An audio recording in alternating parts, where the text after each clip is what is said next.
आप सभी श्रोता मित्रों को हार्दिक नमस्कार। प्रस्तुत है प्रतिभा राय जी द्वारा लिखित कहानी मन का पुरुष। पत्थर की दीवार सा दोनों में प्यार था, ठोस अभेद्य प्यार, वह भी दाम्पत्य प्यार, दीर्घ व्यापक, जिधर से भी देखो बड़ा मजबूत, बड़ा ही दुरुस्त। पति पत्नी को जिसने भी देखा है यही कहा है, रेड़ी का तेल और भेड़ का बाल। 45 साल का मधुर दाम्पत्य जीवन है। पति पत्नी में कभी भी मुंह सूखा सूखी नहीं। जब भी देखो हंसी खुशी, मौज मस्ती, कुतूहल। पति निर्मल की ऊंची आवाज़ कभी किसी ने नहीं सुनी। जब भी सुना है खुशी, उल्लास, रहस्य और हर्षोल्लास भरा स्वर ही सुना है। गुस्सा, खींच, गर्जन, तर्जन, हो हल्ला उनके संसार रूपी आसमान में अमावस का चांद था। जब कभी भी ऊंची आवाज़ में पत्नी से कुछ कहते, वह बनावटी प्रेम भरा अभिनय होता। कमला का पत्नी रूप जिसने देखा है उसने सोचा है कि पत्नी नहीं, साक्षात सीता, सावित्री, दमयंती, लक्ष्मी, सरस्वती, पार्वती है। रूप, गुण, सहनशीलता, नम्रता, अतिथि सत्कार, पति भक्ति, प्यार, स्नेह, भला किसमें उन जैसी नारी दिखाई देती है? तकदीर है, तकदीर के सिवा और क्या हो सकता है। कभी कभी पति निर्मल भी पत्नी के एकाग्र प्रेम से गले तक छककर मुंह खोलकर कह डालते, औरत का जीवन मिला है, तुम में गुस्सा, अहंकार, अभिमान, ईर्ष्या, द्वेष कुछ भी तो नहीं। कभी कभी मुझे संदेह होता है कि वाकई तुम औरत हो या नहीं जी। गोधूली आसमान सा चेहरे पर, आंखों में प्रेम का रंग बिखेर कर, होठों पर हंसी का अमृत लगा कमला कहती, किस पर गुस्सा करूं, किससे ईर्ष्या करूं और किससे वाद विवाद करूं? तुमसे? तुम क्या पराये हो? यदि तुमसे भी वाद विवाद करूंगी तो फिर? आखिर जीना तो तुम्हारे ही साथ है, मरूंगी तो तुम्हारी ही गोद में सिर रखकर। इस मरने के प्रसंग को लेकर पति पत्नी में सचमुच ही खींचातानी शुरू हो जाती। कौन पहले मरेगा, कौन बाद में मरेगा, इस बात का समाधान नहीं हो पाता। निर्मल कहते, तुम्हारी मौत मैं सह नहीं सकता, मैं पहले मरूंगा, हाँ मैं ही पहले मरूंगा, और मैं सह लूंगी वह दुख। पति होकर कितना भला चाह रहे हो मेरा। जान गई तुम में कितना प्यार है, सब स्वार्थ है, निजी स्वार्थ। कमला का गला रूंध जाता। माँ के झूठ मूठ का ऊँ करके रोने पर चंचल लड़का जिस तरह अपनी जिद छोड़कर कहता है, नहीं नहीं अब ऐसा नहीं करूँगा, ठीक उसी तरह निर्मल सहम जाते। कमला का करुण दर्द थम थम कर चेहरा और दूर दूर बरसने का इंतज़ार करती दोनों आँखों को देख वे सुधरे हुए बच्चे सा कहते, नहीं नहीं तुम पहले मरोगी, भले ही मुझे कितना भी दुख होगा, तुम्हें विदा करके ही मैं मरूंगा। मेरे बाद तुम्हारे दिल की बात कौन समझेगा? तुमने जीते जी मुझे कोई दुख नहीं दिया, पहले मरकर मैं तुम्हें विधवा का दुख नहीं दे सकता कमला, यह बात तय है। पर तुम्हारे बाद मेरी गाड़ी ज़्यादा दिन नहीं खींचेगी। जब तक जिंदा रहूँगा नरक ही भोगूंगा। तुम्हारे सिवा इस दुनिया में मेरा मन समझने वाला इंसान और कोई नहीं जन्मा और न जन्मेगा। अब सधवा होकर मरने के सुख के गर्व से उल्लसित होने के बजाय पलकों पर रोके हुए 2 बूंद आंसुओं को गालों पर छोड़ते हुए कमला कहती, वाकई मेरे साथ तुम कैसे रहोगे? कौन संभालेगा मेरे बाद तुम्हें? हे भगवान, इनके बगैर जीने में जितना दुख है, इन्हें छोड़कर मरने में उससे कम दुख नहीं। मैं क्या करूं? कमला को दिलासा देते हुए निर्मल कहते, हम एक साथ मरेंगे कमला, एक ही चिता में लेटेंगे। मेरा मन कहता है कि इससे भिन्न नहीं होगा, तुम घबराओ नहीं। कुछ क्षण दोनों एक दूसरे को देखते रहते, फाए से हंस देते एक साथ। अपनी बचकानी हरकत के लिए दोनों ही खुद शर्मा जाते, मानो यमराज ने उनकी जागीर खाई हो जो दोनों को एक साथ बांध ले जाएंगे। उम्र बढ़ने के साथ साथ अब मरने की बात कोई नहीं उठाता, पर अंदर ही अंदर मन में खटका बढ़ता रहता। किसे किसका दुख सहने के लिए विधाता दिमाग दौड़ा रहा है कौन जाने। बच्चे बड़े बड़े हो जाने पर भी पति पत्नी ने अंतरंगता प्यार में कोई आड़ नहीं की।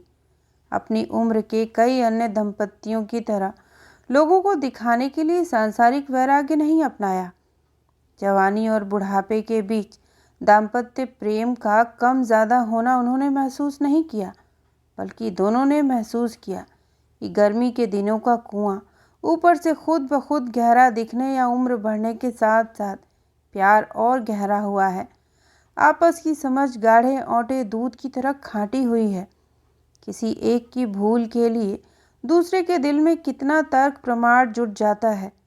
बच्चे माँ या बाप की गलती भूले भटके पकड़ लें तो एक दूसरे को बचाने के लिए दोनों एक साथ झपट पड़ते बच्चों पर। सांध्य आकाश में अंधेरा गहरा जाने पर टिमटिम धुंधला तारा बड़ा दिखने की तरह एक के जीवन भर का त्याग, समर्पण, दायित्व, कर्तव्य और निष्ठा दूसरे को बड़ा होकर दिखाई दिए हैं। पोते पोती ठुकुर ठुकुर चलने लगे हैं, फिर भी पति पत्नी का बिस्तर अलग नहीं हुआ है। कभी कभी निर्मल चुटकी लेते हुए कहते हैं, हमारी उम्र के बूढ़े बुढ़िया अलग अलग कमरे में सोने लगे हैं। बाहर कमरे में बूढ़े का बिस्तर और पोते पोती को लेकर अंदर के कमरे में बुढ़िया का बिस्तर लगने लगा है। एक तरह से अच्छा ही है, बिछड़ने से पहले आदत पड़ चुकी होगी, फिर ज़्यादा कष्ट नहीं होगा, क्यों है ना। इसके अलावा बहुएं सोचती होंगी, बुढ़िया इस उम्र में ससुर जी को पल भर नहीं छोड़ती। जब उम्र रही होगी तो अब ससुर के साथ दफ्तर भी जाती होगी। निर्मल हंसने लगते। कमला गंभीर होकर कहती, अपनी बचकानी बुद्धि से वे लोग जो कुछ कहते हैं कहें, उम्र होने पर खुद ही समझेंगे। पति पत्नी के प्यार में, उठने बैठने में जवानी बुढ़ापे का सवाल नहीं है। शारीरिक संबंध ही पति पत्नी का असली संबंध नहीं है। इन चमड़े से ढकी हड्डियों में भला अब कितनी चंचलता है, लेकिन हड्डियों के सांचे में अनुभव नामक जो एक अदृश्य दर्द है, वह तो जैसा था वैसा ही है। तुम अकेले क्यों सोओगे? आधी रात को प्यास लगेगी, शरीर में दर्द होगा, सिर पैर में फटकन मचेगी, अकेला अकेला लगेगा। कौन पूछेगा यह सब? तुम तो आज तक गोद के बच्चे की तरह आधी रात को बड़बड़ाते हो, बदन में हाथ लगाकर हिलाने पर करवट बदलकर सो जाते हो। जीने को जो भी चंद दिन बचे हैं उसी तरह तुम्हारी देखभाल करती रहूंगी। आंखें मूंझ जाने पर क्या होगा, कौन देखने आएगा? मुझे तो रह रहकर तुम्हारी ही चिंता सताती है। वाकई मृत्युशैया पर पड़ी कमला बेटी बेटा पोते पोती की चिंता से परेशान नहीं हुई। उनके बाद निर्मल कितने दिन जिएंगे, उनके दिन कैसे अच्छी तरह कटेंगे, बस इसी चिंता में दुबली हो गई है। कमला के अनुभवी हृदय ने समझा है कि उनके वियोग के शोक से पुत्र कन्या को कष्ट होगा, यह सच है, लेकिन असमय बादल की तरह एक दो बार बरसकर थम जाएगा। आसमान में भिन्न भिन्न ऋतुओं के प्रकाश, अंधकार, मौसमी प्रवाह के खेलों के बीच शोक के प्रवहमान बादल स्वाभाविक रूप से छंट जाएंगे, किंतु निर्मल के आकाश में बुढ़ापे और कमला की मृत्यु शोक की ऋतुओं के सिवा अन्य ऋतु की हवा, ठंड, ओस, मलय नहीं आएगी। इसीलिए वे शोक भूलकर सहज मनुष्य की तरह जी लेंगे। यह कमला को विश्वास नहीं होता। मौत से जूझते हुए भी कमला पति को गोद के बच्चे की तरह संभालती थी। उन्हें अपने मरने का दुख नहीं था। अपनी अनुपस्थिति में पति की क्या हालत होगी, इस दुख को वे मृत्यु की पीड़ा के साथ मिलाकर अविरत छटपटाती रहती थीं। हर वक्त बेटे बहू पोते पोती को समझाती थीं, पिताजी का हालचाल पूछते रहना, उन्हें दुख मत देना। जिंदगी भर वे नहीं जान पाए कि दुख लापरवाही क्या है। इस उम्र में सहसा जरा सी भी लापरवाही का एहसास होने पर उन्हें बहुत दुख होगा। कष्ट और पीड़ा से बहुत डरते हैं तुम्हारे पिताजी। मैंने तुम लोगों की जितनी देखभाल की है, तुम्हारे पिता की उससे अधिक देखभाल की है जीवन भर। मेरे बाद कहीं उन्हें मेरा अभाव न खटके। जिंदगी की अंतिम घड़ी में कमला अपने बड़े बेटे का हाथ अपनी हथेली में लेकर अति करुण रूप से रुकते रुकते स्वर में विनती कर रही थी, बेटे, पिताजी का ख्याल रखना। कमला की मृत्यु स्वाभाविक थी। प्राप्त आयु में भरा पूरा संसार फैलाकर वे चली गईं। दुनिया का यह निष्ठुर नियम एक न एक दिन सबको मान लेना होता है। सगे संबंधियों को यह धक्का सहना पड़ता है, संभालना पड़ता है। लेकिन निर्मल बिल्कुल ना समझ बच्चे की तरह पागल से ही हो गए पत्नी के शोक में। जीवन भर पान से लेकर चश्मा ढूंढने तक, दवा से लेकर शुश्रूषा तक, सबके लिए वे कमला कमला नाम जपते थे। कमला के मरने के बाद वे कमला नाम का जाप और अधिक करने लगे। कमला ऐसे खाना पकाती थी, ऐसे परोसती थी, ऐसे बिस्तर लगाती थी, ऐसे पैर दबाती थी, ऐसे हंसती थी, बैठती थी, बातें किया करती थी। ये सब जपने लगे। सबके हर काम में वे कमला का प्रसंग छेड़कर तुलना करने लग जाते। बेटा, बहू, पोता, पोती कमला के काम करने के तरीके का अनुकरण करके पिताजी के मन से माँ का शोक कम करने की जितनी भी कोशिश करते, निर्मल शोक का बोझ उतना ही सीने से चिपका लेते थे। बहुएं हर काम खूब संभाल कर सावधानीपूर्वक करती। फिर भी निर्मल उनके काम की तुलना कमला से करते तो बहुएं हार जाती थीं। तुम्हारी सास के हाथ जैसा नहीं बन पाया खाना, उनका पैर दबाना बिल्कुल न्यारा था, तुम लोगों का हाथ वैसा नहीं है, इत्यादि इत्यादि बकर बकर करते रहते दिन भर। खाना पीना सोना उठना सब बिगड़ गया था। कमला के बिस्तर लगा देने पर उन्हें जैसी नींद आती थी वैसी नींद भी अब कहाँ। कमला की चूड़ियाँ, चश्मा, साड़ी, ब्लाउज, पेन, कंघी, सिंदूर, काम में आने वाली तमाम चीज़ों को रोज़ाना हाथ लगा लगा कर छुआ करते थे निर्मल। पोंछ पाँच कर करीने से रखते थे, मानो वे कमला को छू रहे हों, उनके होने के एहसास को जी रहे हों हर चीज़ में। बुढ़ऊ दिन प्रतिदिन कमज़ोर होने लगे। जिस दिन से कमला मरी है, उनके चेहरे पर किसी ने मुस्कुराहट नहीं देखी। कमला प्रसंग के सिवा अन्य कोई बात किसी ने उनसे नहीं सुनी। पत्नी शोक से जर्जर निर्मल खुद मृत्यु यंत्रणा भोगी रहे थे। बेटे बहू अन्य सभी को अशेष यंत्रणा में डाल रहे थे। सुबह से शाम तक कमला के गुणों का बखान कर करके बेटे बहू सगे संबंधियों को खिंचा देते थे। कोई मित्र आकर यदि निर्मल का पत्नी शोक कम करने के लिए कमला के अलावा कोई दूसरा प्रसंग छेड़कर उनका मनोरंजन करने का प्रयास करता, तो निर्मल किसी न किसी बात की लीक पकड़कर कमला तक पहुंच जाते थे। अंत में कमला के बारे में सुनते सुनते वे मित्र उकताकर लौट जाने को बाध्य होते। निर्मल का अगाध पत्नी प्रेम सबको मालूम था, परंतु वह प्रेम उनके जीवन के अंतिम हिस्से को इतना यंत्रणामय बना देगा, यह बात किसी ने सोची तक नहीं थी। कमला को मरे 3 महीने हो चुके हैं। अब निर्मल कमला का बक्सा झाड़ झूड़ कर उनके कपड़े, सोना, गहना सब सजा संभाल कर रखते हैं, मानो कमला मायके गई है, लौट आएंगी। कमला के पूरे जीवन के दौरान निर्मल ने कभी भी कमला की निजी चीज़ों पर कोई अधिकार नहीं जताया। सब कुछ छोड़ दिया था कमला पर। कमला के शोक, आनंद, रुचि पर निर्मल की कोई बंदिश नहीं थी। कमला की जमा पूंजी से भी निर्मल का कोई सरोकार नहीं था। वे जानते थे कि कमला कभी फिजूल खर्च नहीं थी, न ही कंजूस थी। रुपया रुपया की रट लगाकर किसी भी दिन निर्मल के जीवन को असह्य नहीं किया था। यदि कभी निर्मल मजाक में कहते, तुम तो दूसरी औरतों की तरह कुछ बचा बचा कर जमा तो कर नहीं रही हो, मेरे मरने के बाद क्या करोगी? कमला महज दर्द भरी निगाह से पति की ओर सिर्फ ताकती रहती, जिसका अर्थ होता, तुम्हारे बाद मेरा जीवन भी कोई जीवन होगा जो पैसे बचा करके रखूंगी। एक दिन कमला की बकसिया अर्थात छोटा बक्सा खोलकर यूं ही सजाते सजाते निर्मल एकाएक फपक फपक कर रोने लगे। बहू बेटे घबराकर दौड़े आए। रुपयों की एक थैली पकड़े वृद्ध निर्मल हृदय विदारक आंसू बहा रहे थे। बेटे के हाथ में वह थैली पकड़ाते हुए बोले, देख, तेरी माँ का काम, इसके सहारे के भला मैं उसके बगैर जी सकूंगा? बेटे ने थैली खोलकर देखा। रुपयों के साथ एक कागज़ भी था।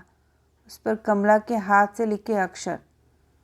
तुम्हारा स्वभाव मैं जानती हूँ। मेरे बाद तुम बेटे बहू से 5 रुपए तक नहीं मांगोगे, इसीलिए सारा जीवन अपने ही खर्च से बचाकर इतने छोड़े जा रही हूँ। रुपया देखकर बेटे बहू अवाक थे। इतने सारे रुपए इकट्ठे करने के लिए माँ ने जीवन भर कितना त्याग किया होगा। इसके बाद निर्मल को दिन काटने की चीज़ मिल गई थी। कमला के हाथ से लिखी एक कॉपी। इधर उधर की तमाम बातें कमला ने उसमें लिखी थी। नियत रूप से तारीख माह वर्ष के अनुसार लिखी न होने पर भी वह कमला की डायरी कही जा सकती थी। विवाह के बाद से मरने तक जीवन की खास खास घटनाएं बना सना कर कमला निसंकोच निर्भीक रूप से लिख गई हैं। बच्चों का जन्म, उनका लालन पालन, शिक्षा, विवाह, पोते पोतियों का जन्म इत्यादि कुछ भी नहीं छोड़ा था। कहा जाए तो निर्मल के वंश का इतिहास लिख गई हैं कमला। उनके दाम्पत्य जीवन की अनेक बातें, अनेक कष्ट, अनेक घटनाएं, दुर्घटनाएं, सुख दुख का वह विश्लेषण कर गई हैं। ऐसी अनेक घटनाएं कमला लिख गई हैं जिनके बारे में निर्मल को कभी पता तक नहीं चल सका। पता चलने ही नहीं दिया कमला ने। अनेक जटिल पारिवारिक समस्याएं पति को बताए बगैर स्वयं ही उनका समाधान कर गई हैं। 4 बच्चे पैदा करने से लेकर उन सबके विवाह तक न जाने कितनी समस्याओं का सामना करना पड़ा है कमला को। उनमें से अनेक घटनाएं निर्मल तक नहीं पहुंची हैं। ऐसी अनेक घटनाएं हैं जिनमें निर्मल के पितृ हृदय को ठेस पहुंचती, उनका रक्तचाप बढ़ जाता, हृदय यंत्र को बिगाड़ जाती। परंतु कमला सारी बातें अपने आंचल में छुपाकर भले ही खुद उस आग से झुलसी हों, लेकिन पति को उस आग की आंच तक नहीं लगने दी। एक जगह कमला ने लिखा है, पुरुष दुनिया का सारा बोझ संभालते हैं। आर्थिक संकट से लेकर गंभीर पारिवारिक समस्या के समाधान की दिशा में दिमागी बोझ के कारण अकाल ही रक्तचाप, हृदय रोग, मधुमेह जैसी बीमारियों का शिकार होते हैं। हमारे देश की पत्नियां आश्रित बेल की तरह पति के सहारे महज जिंदा ही नहीं रहती, तमाम पारिवारिक समस्याओं को और बढ़ाकर पतियों का खून चूसती हैं। सिर्फ बच्चे पैदा करना और खाना बनाने के सिवा अन्य कोई महत्वपूर्ण काम उनकी जिम्मेदारी के दायरे में नहीं है। यही उनका सोचना है। पति के आर्थिक संकट में तो सहायक होती नहीं, मानसिक तनाव में भी भागीदार नहीं होती। हमारे देश के सांसारिक पुरुष तरह तरह से पिस रहे हैं, पीड़ित हो रहे हैं। सब कुछ होते हुए भी दिवालिया हैं, सगे संबंधियों के बावजूद अकेले हैं। मैं अपने पति को ऐसे दुख में नहीं डालना चाहती। डायरी पढ़ते हुए वृद्ध की कोटरग्रस्त आंखों से झरझर आंसू झर रहे थे। डायरी नहीं, पति को समर्पित एक आदर्श नारी का जीवन ग्रंथ है। निर्मल एक एक करके बार बार पढ़ते पन्नों को। उनकी जिंदगी में घटी अनेक अदृश्य घटनाएं उन्हें नए रूप में दिख रही थीं। कमला धीरे धीरे देवी बनती जाती और वृद्ध निर्मल का पत्नी शोक दिन प्रतिदिन नियंत्रण से बाहर होता जाता। निर्मल शोक भरे स्वर में सबसे कहते, कमला इंसान नहीं थी, देवी थी। शाप पाकर मर्त्यलोक में जन्मी थी। वह स्वर्ग चली गई, मैं उसके लिए आंसू बहाऊं? क्या वाकई मैं उसके योग्य था? निर्मल रात दिन डायरी लिए हुए इधर उधर पन्ना पलटकर मन लगाकर पढ़ते थे। अब किसी पर नाराज नहीं होते थे। रात बीतने पर अब कमला कथा नहीं सुनाते। गीता भागवत की तरह कमला की डायरी उन्हें पूरी तरह सराबोर करके रखती थी। बेटे बहू सगे संबंधी कहते, अच्छा हुआ, खूब अच्छा हुआ। कमला को इंसान से देवी के आसन पर बिठाकर ही सही। निर्मल एक तरह से अभिभूत हालत में रहते हैं। बाकी के दिन भी इसी तरह बीत जाएं तो अच्छा है। काश इस डायरी के पन्ने कभी खत्म न होते। लेकिन एक दिन सहसा कमला की डायरी का अंतिम पृष्ठ आ गया। कमला के मरने के कुछ ही दिन पहले लिखा गया था। अंतिम पृष्ठ पढ़ने के बाद निर्मल के भाव, भंगिमा, व्यवहार, शोक का हाव भाव, कहा जाए तो संपूर्ण व्यक्तित्व ही बदल गया। उन्होंने वह डायरी दूर फेंक दी। कमला की रोज़मर्रा के प्रयोग में आने वाली चीज़ें जो उन्होंने यादों का सहारा समझ सजा संवार कर रखी थी, तोड़ फोड़ कर इधर उधर फेंक दी। कमला की तस्वीर फाड़ कर टुकड़े टुकड़े कर दी। चिल्लाते हुए बोलने लगे, सब झूठ है, सब माया है। पत्नी, बच्चे, परिवार, स्नेह, प्रेम, सारे रिश्ते दिखावा हैं, नाटक हैं। मनुष्य क्यों इस झूठी माया में उलझकर इतना कष्ट भोगता है? वाकई मैं कितना नासमझ और मूर्ख हूँ। नाक ही जिंदगी के बाकी दिनों की हत्या करने वाला था। मैं किसी का पति नहीं, मेरी कोई पत्नी नहीं। मैं अकेला हूँ, अकेला आया हूँ और अकेला चला जाऊँगा। छी कमला, मैं तुमसे घृणा करता हूँ। सारी जिंदगी मुझे एक भेड़ बनाए रखकर अभिनय करके चली गई। आज से तुम मेरी कुछ नहीं हो। अब से मैं हंसूंगा, खुशियाँ मनाऊंगा, बाकी की जिंदगी स्वतंत्र आदमी बनकर जीऊंगा। निर्मल हंसे, प्रफुल्लित हुए। पोते पोतियों, बहू बेटियों के साथ आनंद खुशी मनाकर घर को सिर पर उठा लिया। कमला की बात छिड़ते ही खींच उठते, कहते, जो मर गया सो गया, भला उसे याद कर कर के सब क्यों मरे? निर्मल की इस तरह की चपल प्रगल्भता एक और खतरा बन गई थी। बेटे बहू ने सहमते हुए डायरी उठाकर उसका अंतिम पृष्ठ पढ़ा। कमला ने लिखा था, मेरे पति जैसा सरल, निर्मोही, अच्छा इंसान आजकल पाना मुश्किल है। उन्होंने मुझ पर दुनिया भर की सुख सुविधाएं उड़ेल दी। अपनी क्षमता के मुताबिक उन्होंने मुझे क्या कुछ नहीं दिया। फिर भी अगले जन्म में मैं उन्हें पति के रूप में नहीं पाना चाहती, बेटे के रूप में पाना चाहती हूँ। जिंदगी भर मैं उन्हें संतान का स्नेह ही देती आई हूँ और उसी से वे पूरी तरह संतुष्ट हैं। उनमें कोई कमी नहीं है, पर सब कुछ पाने के बावजूद कुछ भी न पाए होने की व्यथा अंदर से बार बार मेरे मन को कचोटती है। क्योंकि मेरे पति सब कुछ थे, पर वे मेरे कल्पना के आदमी, मेरे मन के पुरुष नहीं थे। शायद निर्मल के कोई मित्र आए हुए हैं। उस कमरे से निर्मल की उत्ताल हंसी मजाक का स्वर बहू बेटे के कानों में हृदय विदारक पीड़ा के आर्तनाद की तरह सुनाई दे रहा था। कमला के जीवन के अंतिम पृष्ठ ने निर्मल के बाकी जीवन को सुख में डुबोया था या उनके सारे जीवन के सुख को शोक में बदल दिया था? यह बात दुनियादारी से बेखबर बहू बेटों के दिमाग में घुस ही नहीं पा रही थी। तो यह थी प्रतिभा राय जी की कहानी मन का पुरुष।